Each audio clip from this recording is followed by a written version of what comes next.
ભાવનગરમાં અનેક વિસ્તારો સહિત શિહોર સહિત અનેક જિલ્લામાં તુલસી વિવાહનું ભવ્ય આયોજન કરવામાં આવ્યું હતું અને લોકો ભગવાનના લગ્નમાં રંગે રંગાયા હતા.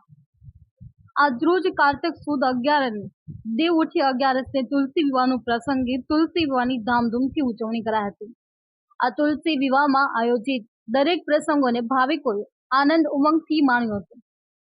કોઈ જાન પક્ષે તો કોઈ માંડવા પક્ષે જોડાયા હતા. તુલસી અને ઠાકોરજીના વિવાહ મહોત્સવમાં ભગવાનના સ્વાગત સામૈયા મંગલ ફેરા શાસ્ત્રોક્ત વિધિ વિધાન મુજબ હવન સહિતના પ્રસંગોની રંગેચંગે ઉજવણી કરવામાં આવી હતી.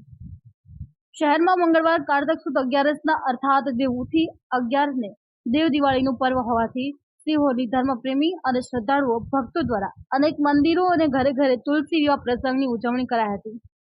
જેમાં શેરડીના સાઠાનો મંડપ બનાવી અને તુલસીજીના વિવાહનો પ્રસંગ કરવામાં આવ્યો હતો. શેરડી સહિતના ફ્રૂટ ડ્રાયફ્રૂટ જેવા પ્રસાદો ધરવામાં આવ્યા હતા અને પરંપરાગત વિધિ કરવામાં આવી હતી. જ્યારે શહેરમાં અનેક વિસ્તારોમાં શેરડીના સાઠાની લોકો દ્વારા મોટા પ્રમાણમાં ખરીદી કરવામાં આવી હતી. જે કોઈ શ્રદ્ધાળુઓ મંદિરોમાં અને ઘરે તુલસીજીના મંડપની પૂજન નથી કરતા તેઓએ અનેક મંદિરોમાં શેરડીના સાઠાનો ધરાવી અને પુણ્યનું ભાથું બાંધ્યું હતું.